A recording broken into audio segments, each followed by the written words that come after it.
nous sommes de retour quelques mois après la plantation des haies, que vous avez pu voir dans la première vidéo. Donc les conditions climatiques ont été assez bonnes pour nous. Il y a eu beaucoup de pluie, donc la reprise des plants s'est bien passée en général. Mais par contre on a dû intervenir car on a eu des dégâts de lièvres, de blaireaux. On a dû rester vigilant face aux rongeurs. On a mis différentes choses en place pour protéger nos plants.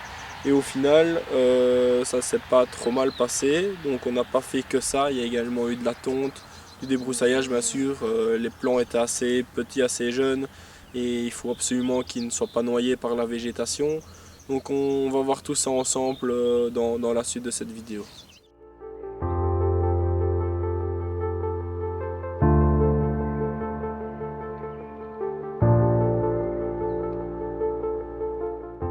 On a eu des dégâts de blaireaux et de lièvres, comme je vous disais. En fait, les lièvres sont venus grignoter à 20 cm de haut des plants d'une section inférieure à peu près à 1 cm de diamètre. Donc, les blaireaux eux, sont passés, on a planté des racines, des plants en motte. Ils étaient attirés par certainement les vers qu'il y avait dans les terreaux, donc ils sont venus déterrer des plants. Et donc on a décidé d'installer à peu près 1 km de clôture électrifiée. Donc on a acheté des tuyaux, des piquets noirs, comme vous voyez ici en PVC, avec des ressorts qui sont ajustables avec la hauteur que l'on désire. Donc on les a mis à 25 cm de haut avec un cordon blanc et une pile électrifiée. Donc on a installé ça, il n'y a plus du tout de problème. C'est un petit investissement, mais ça nous a permis de ne plus avoir de dégâts et on a résolu le problème. On a laissé la pile jusqu'au mois d'avril-mai avec un débroussaillage obligatoire en dessous du fil. Mais on a pu l'enlever il y a quelques semaines parce qu'il y a d'autres ressources alimentaires et donc on n'a plus de dégâts à partir de ce moment-là.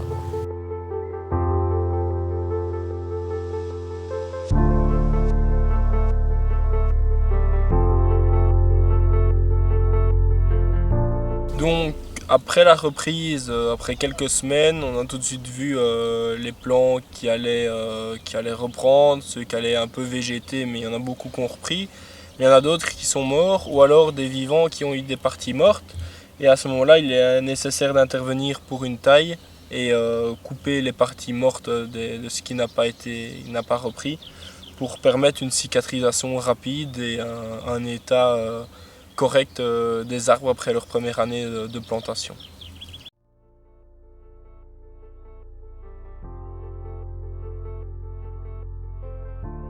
Donc avec le CEDAF de Chimay, nous avons également mis en place des essais de couvre-sol adéquats pour des plantations. Donc ici on remarque qu'on a fait un semi-plantain lancéolé fétuque rouge et donc le plantain va garder une hauteur très faible de 25 cm au grand maximum. D'autres types de couvre-sol sont également possibles. Donc ici on a également fait un essai avec de la facélie. Donc la facélie est réputée comme une espèce fort mellifère. Et donc en plus de planter des haies qui seront à terme vraiment intéressantes pour la biodiversité, au moment de l'installation on peut y planter donc des espèces qui vont permettre aux abeilles, aux papillons de venir y butiner. L'inconvénient de la facélie, c'est qu'elle risque de grandir un peu trop et d'étouffer les plants. Donc là, je dirais, elle est vraiment intéressante lorsqu'on plante des plants qui font déjà une taille de 1 mètre. Mais des plants de 30-40 cm, on la déconseille par rapport à l'expérience qu'on a dans nos essais.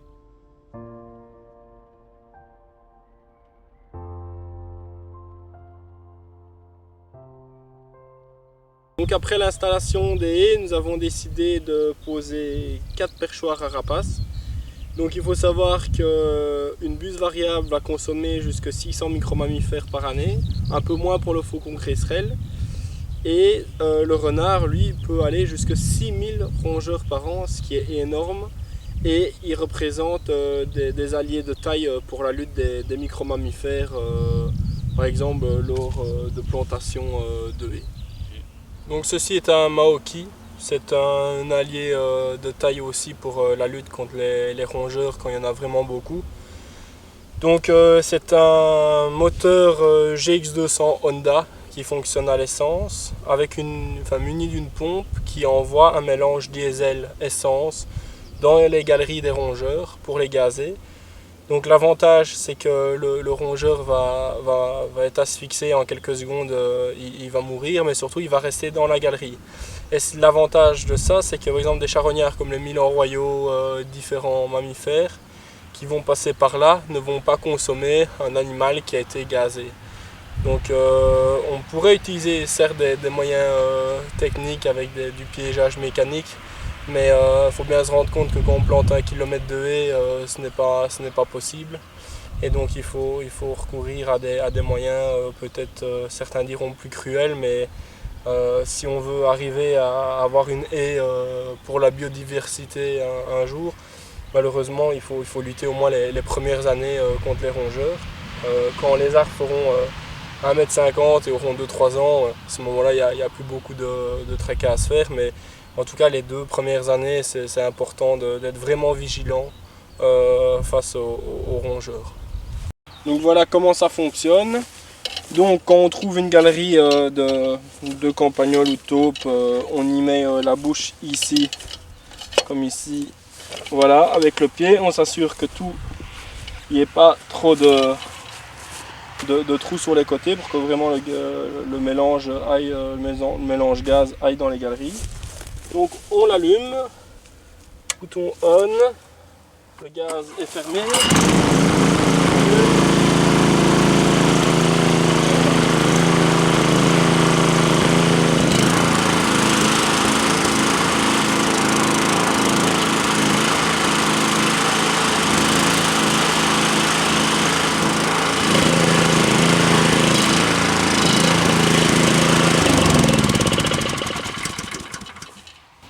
Donc voilà, on peut espérer d'être venu à bout de cette compagnie de campagnols. Et donc ils seront gazés sous terre et ils ne remonteront pas à la surface.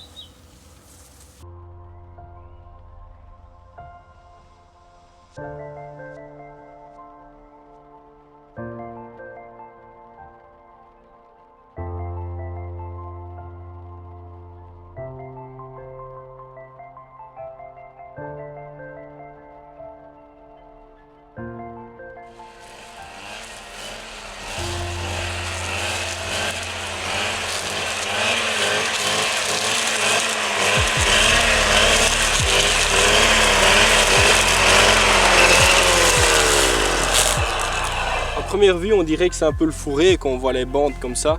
En fait, ici, on a planté en double rang et donc on a dégagé uniquement sur les côtés des rangs et pas vers l'intérieur. Mais au moment où le plan est en lumière, c'est bon, quoi. Ce qui est aussi bien avec la céréale, c'est qu'elle va jouer un peu un rôle de stabiliser le plan, car ici on est quand même fort soumis au vent, et donc ça permet au plan de ne pas trop balloter et éviter des casses parce que les pouces sont encore fragiles. On est qu'au mois de juin, l'ahoutement ne s'est pas encore fait, et donc parfois on a des pouces jusque, ici on a 20 cm, mais on a certains autres sorbiers qui ont déjà fait une pousse de 40. Donc mettre une céréale qui va servir un peu de tuteur, au moment où c'est dégagé et qu'il y a assez de lumière, c'est parfait pour les reprises. Donc une étape qui viendra à l'automne également, en plus de la plantation des autres haies, c'est de remplacer les plants qui n'ont pas repris. Donc on estime ici à peu près à remplacer un arbre sur 10, donc qui est quand même un beau taux de réussite. Mais voilà, il est vraiment nécessaire de remplacer les plants morts pour qu'il y ait dans les premières années des trous qui n'apparaissent pas dans la haie. On veut vraiment un bloc continu, et donc voilà, ce sera une étape supplémentaire à réaliser au mois de novembre. Et donc on va également planter soit des racines nues ou soit des plants en godet en fonction des essences qu'on aura choisies pour le remplacement.